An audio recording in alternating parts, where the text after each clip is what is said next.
Olá, pessoal, voltando para o canal depois de tanto tempo sem gravar nenhum vídeo para vocês. A vida tava bem tumultuada, tava na verdade uma bagunça aqui.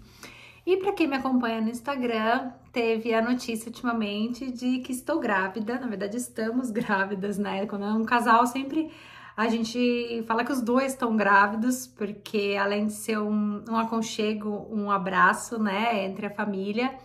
É muito legal perceber que a pessoa que tá com você parece que engravida também, que sente várias vontades, vários desejos, várias sensações como se estivesse grávida também. Então eu e Idri estamos grávidas, apesar de ser no meu corpo que tá havendo a gestação. E eu achei muito legal compartilhar com vocês como é que tá sendo a nossa experiência, como é que foi a nossa preparação, ajudar casais homossexuais também, independente se sejam dois pais, duas mães, ou até mesmo mães solos, avós que criam, que são casais que a maioria das vezes as pessoas julgam como casais atípicos e como não sendo uma família tradicional. Então muita gente tem pré-julgamento, muitos casais têm medo, né? Como que é educar um filho, como é que é criar um filho de dois pais, de duas mães, enfim.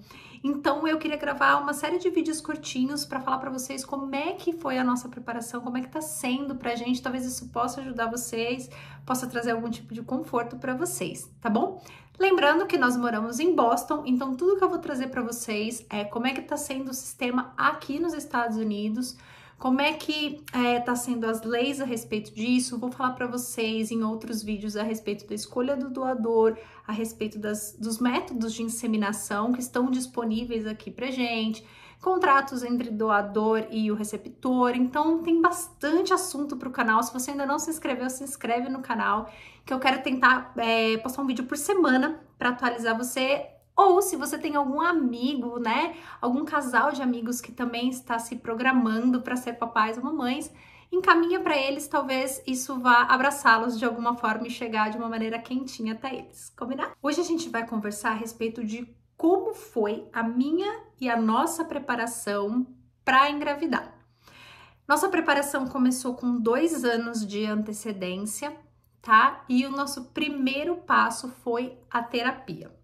Nós fizemos algumas sessões de terapia em casal para a gente se alinhar, apesar de ter muita conversa entre o casal. Isso é muito importante, pessoal.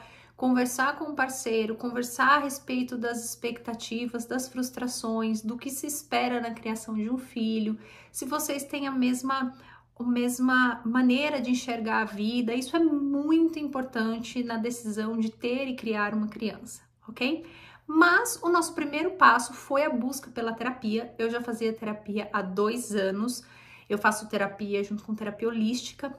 Então eu passei 2 anos ressignificando a minha infância, ressignificando a minha criação, compreendendo um pouco mais a minha mãe, compreendendo um pouco mais os meus pais, entendendo partes da minha criação que eu achei que não foram legais, outras que foram sensacionais. Então, a terapia nos traz esse poder de ressignificação. Então, a gente sempre quer ser pais melhores, né, para os nossos filhos. Então, buscar a cura interna nossa é primordial e importante, né, para que possamos quebrar a roda, para que possamos ter criações. Como que eu vou explicar para você? Fazer dos nossos filhos crianças um pouco mais saudáveis psicologicamente. A gente tenta, né? A gente não tem uma receita de bolo para educar um filho ou para criar uma criança, mas a gente tenta o melhor que a gente pode.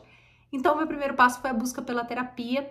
Trabalhei durante 2 anos a minha infância e isso foi de grande valia, isso foi de extrema importância, pessoal, para que a minha gestação acontecesse de uma maneira tranquila, acontecesse com muita aceitação, acontecesse com ressignificação e acontecesse de uma maneira mais fácil para que eu pudesse abraçar outros casais também e mostrar que ter uma relação homossexual e você ter um filho em casais homossexuais é mais fácil, é mais tranquilo quando você tem o seu emocional e quando você tem a sua mente mais tranquila também.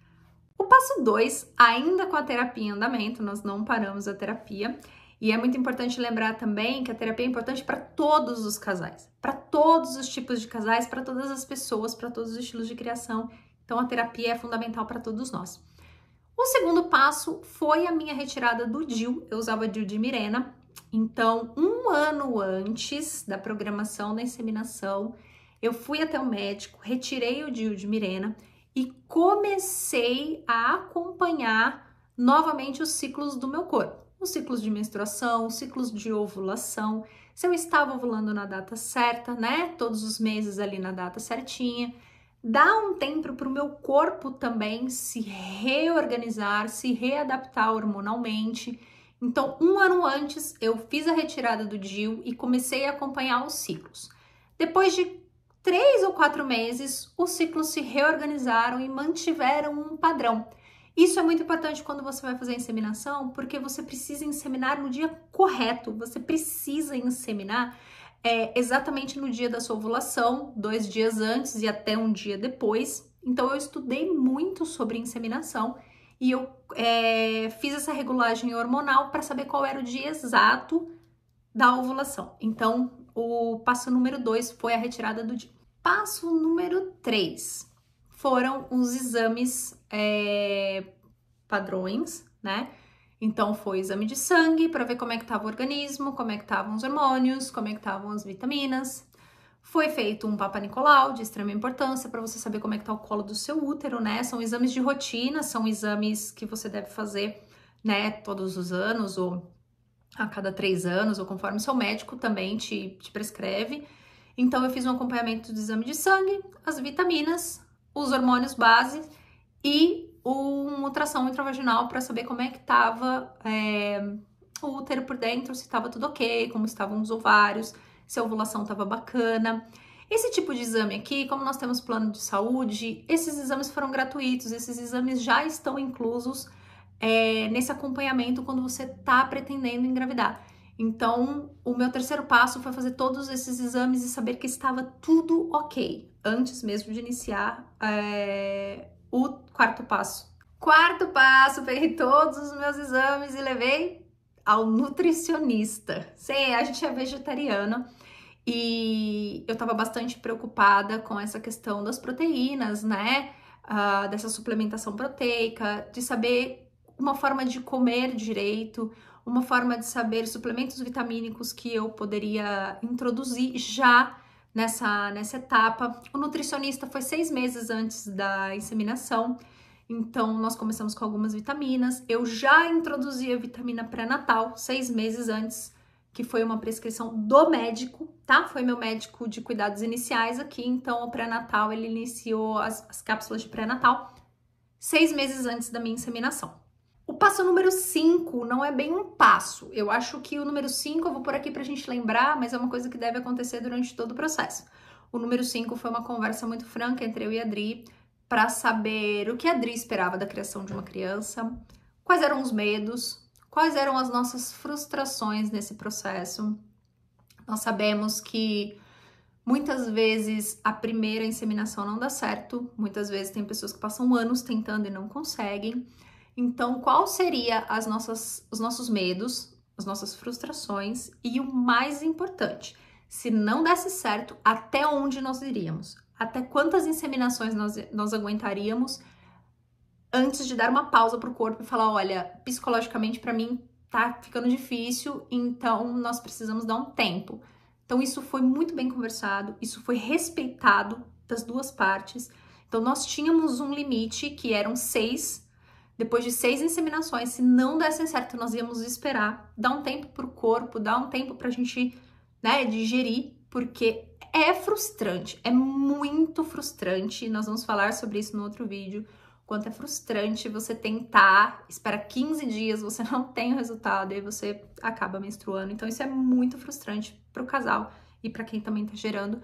Então, a conversa houve em todo momento e graças a Deus eu tenho uma esposa maravilhosa, nós somos perfeitas em conversar e nos entender, então foi essa a nossa decisão. Nós iríamos tentar 6 vezes e se não desse, nós iríamos dar uma pausa. O passo 6 foi a escolha do método que nós iríamos fazer. O próximo vídeo vai falar sobre métodos de inseminação aqui nos Estados Unidos que estavam ao alcance do nosso bolso. E nós vamos falar a respeito especificamente de escolha de doador, tá? Mas o sexto passo foi o método que nós iríamos decidir por inseminar e como é que nós íamos escolher o nosso doador, quais eram as características físicas que a gente estava esperando de um doador, se nós iríamos comprar isso de banco de sêmen, se nós iríamos comprar isso de grupos locais de doação, se nós iríamos procurar pessoas que eram mais parecidas fisicamente com a gente, ou se nós iríamos tentar o baby blue dos sonhos, né? O famosinho americano do olho claro, o loirinho do olho azul. Nós decidimos, né, sobre o que seriam as próximas etapas. Então, a próxima etapa, a sexta, foi a escolha do doador e foi a escolha do nosso método de inseminação. Vou contar para vocês no próximo vídeo, mas quero parar por aqui porque eu prometi fazer vídeos curtos. Esse vídeo fala só sobre preparação. No próximo vídeo eu vou falar para você como é que foi a escolha do nosso doador, como é que foi o método que a gente escolheu, para você ficar por dentro do passo a passo como é que nós fizemos. Tá bom? Se você ficou até aqui, muito obrigada por você nos acompanhar nesse vídeo. Espero vocês no próximo. Não esquece de dar um joinha, não esquece de compartilhar com casais homoafetivos que também precisam de um abraço e precisam de um empurrãozinho ali para conseguir a sua tão sonhada família. Combinado? Um beijo, vejo vocês no próximo vídeo.